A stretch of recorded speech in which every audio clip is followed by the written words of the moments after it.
নমস্কাৰ আপোনালোক সকলোকে পুনৰবাৰ আপোন নিউজৰ অন্য এটা ভিডিঅ'লৈ স্বাগতম জনাইছো। আজি অসমৰ মুখ্যমন্ত্ৰী ডক্টৰ হিমন্ত বিশ্ব শৰ্মা দেৱে আপোনালোক সকলোৰে বাবে প্ৰায় 4টাকৈ ভাল খবৰ ঘোষণা কৰিছে। ধনী দুখীয়া প্ৰত্যেকজন ব্যক্তিৰ কাৰণে আজি আছে এই 4টা ভাল খবৰ।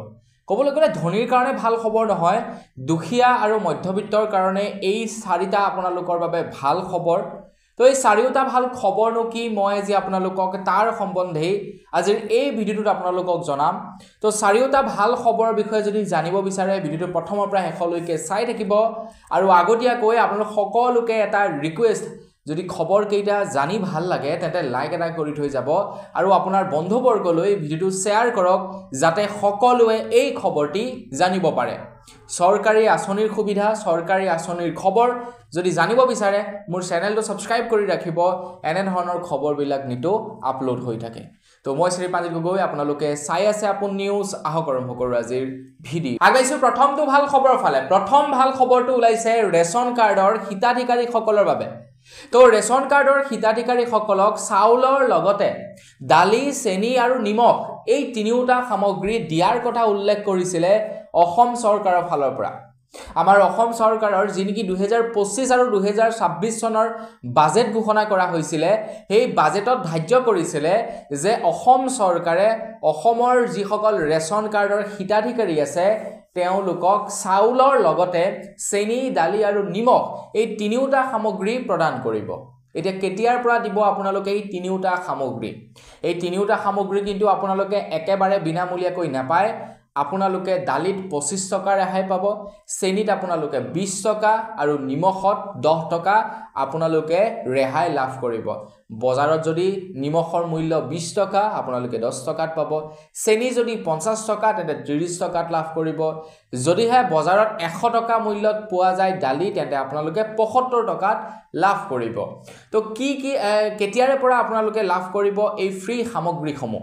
তো অসম চৰকাৰৰ মুখ্যমন্ত্ৰী ডক্টৰ হিমন্ত বিশ্ব শৰ্মা দেৱে যোৱাকালি ঘোষণা কৰা অনুসৰি 1 অক্টোবৰৰ পৰা এইসমূহ সামগ্ৰী আপোনালোকে বিনামূলীয়াকৈ লাভ কৰিব ৰেচন কাৰ্ডৰ দোকানত। বিনামূলীয়াকৈ নহয়, ৰেহাই মূল্যত আপোনালোকে লাভ কৰিব ৰেচন কাৰ্ডৰ দোকানত। 1 অক্টোবৰৰ পৰা আপোনালোকে লাভ কৰিব। যিহেতু 1 তাৰিখৰ পৰা 10 তাৰিখলৈ বস্তু বিতৰণ কৰা যায়, তো সেইবাবে আপোনালোকক 1 অক্টোবৰৰ পৰাই এই সামগ্ৰীসমূহ বিতৰণ কৰিব বুলি জনাইছে। তো যিসকল লোকৰ নেকি ৰেচন কাৰ্ড আছে তো তেওঁলোকে লাইক এটা কৰিবলৈ নাপাহৰিব কিন্তু এই ভিডিঅ'টোত ইমান এটা ভাল খবৰ দিয়াৰ বাবে। আগবাইছোঁ ইয়াৰ পাছৰটো ভাল খবৰ ফালে। ইয়াৰ পাছৰ ভাল খবৰটো ওলাই পৰিছে যিসকল লোকৰ নেকি চৰকাৰী ঘৰ নাই তেওঁলোকৰ কাৰণে এটা ভাল খবৰ ওলাইছে। যিসকল লোকৰ নেকি চৰকাৰী ঘৰৰ তালিকাতো নাম নাই তেওঁলোকৰ কাৰণে এটা ভাল খবৰ ওলাইছে। আপুনি বাৰু চৰকাৰী ঘৰ পালে নে নাই পোৱা সেইটো কমেণ্ট কৰি জনাব আৰু আপোনালোকৰ চৰকাৰী ঘৰৰ তালিকাত নাম অন্তৰ্ভুক্ত হৈ আছে নে নাই সেইটো কমেণ্ট কৰি জনাব। যদি আপোনালোকে এতিয়ালৈকে চৰকাৰী ঘৰেই পোৱা নাই তেন্তে আপোনালোকৰ কাৰণে এটা বিৰাটেই ভাল খবৰ ওলাইছে। যোৱাকালি মুখ্যমন্ত্ৰী ডাঙৰীয়াই ঘোষণা কৰিছে যে মাত্ৰ আপোনালোকে এখন ফটো তোলক আৰু আপোনালোকে লাভ কৰিব চৰকাৰী ঘৰ। আৰু চৰকাৰী ঘৰৰ তালিকাত যদি আপোনালোকৰ নাম নাথাকে তেন্তে আপোনালোকে এতিয়া জীৱিকা সখীৰ ওচৰত আবেদন কৰিব পাৰিব বুলি জনাইছে। এতিয়া আপোনালোকে চৰকাৰী ঘৰৰ বাবে আবেদন কৰিবৰ কাৰণে য'তে ত'তে যোৱাৰ প্ৰয়োজন নাই। কেৱল জীৱিকা সখীৰ ওচৰত যাওক আৰু আপোনালোকে চৰকাৰী ঘৰৰ বাবে আবেদন কৰক।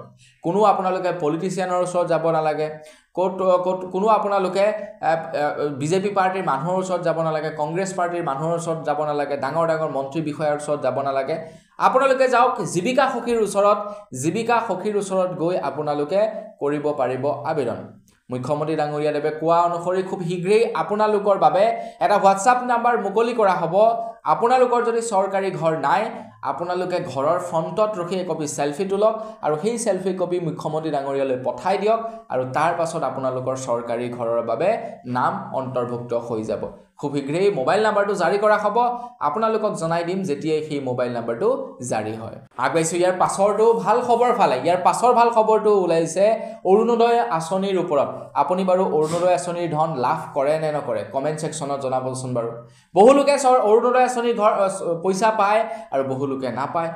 এতিয়া অৰুণোদয় আঁচনিক লৈ বিৰাটেই এটা ভাল খবৰ ঘোষণা কৰিছে অসমৰ মুখ্যমন্ত্ৰী ডক্টৰ হিমন্ত বিশ্ব শৰ্মা দেৱে।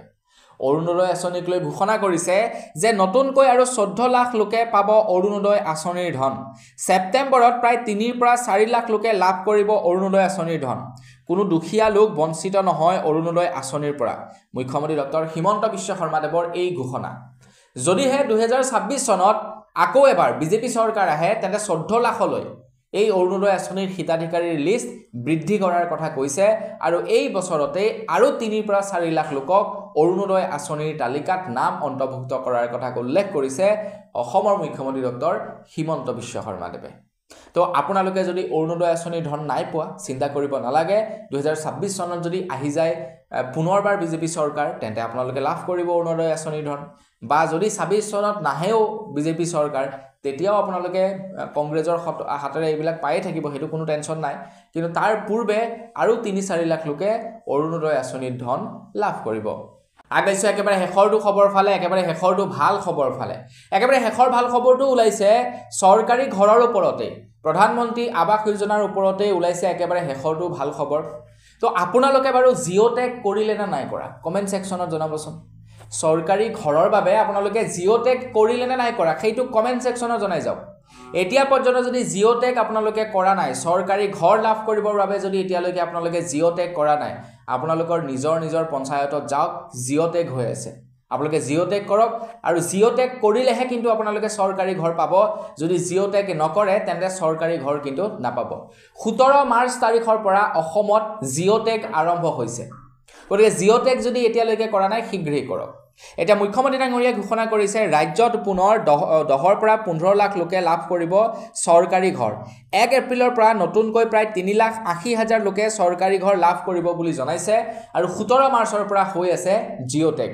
আপুনি জিঅ' টেগ যদি এতিয়ালৈকে কৰা নাই শীঘ্ৰেই জিঅ' টেগ কৰক। এইটোৱে হৈছে মেইন কাম বৰ্তমান সময়ত চৰকাৰী ঘৰ পাবৰ কাৰণে। যদি জিঅ' টেগ কৰিলে কথা নাই, বেষ্ট অফ লাক, চৰকাৰী ঘৰ পাই যাব। যদি জিঅ' টেগ কৰা নাই শীঘ্ৰেই যাওক পঞ্চায়তত আৰু জিঅ' টেগ কৰি আহক। তো এই 4টাই হৈছিলে আপোনালোকৰ বাবে জনোৱা ওলাই অহা আজি ভাল খবৰকেইটা জানি কেনে লাগিলে কমেণ্ট কৰি জনাব। যদি ভাল লাগিলে লাইক এটা কৰিব, চেনেল যদি ছাবস্ক্ৰাইব কৰা নাই ছাবস্ক্ৰাইবটো কৰি ল'ব। পুনৰ এটা ভিডিঅ' লগ পোৱাৰ আশা দিলোঁ। বিদায় মাগিছোঁ, ধন্যবাদ, জয় অসম।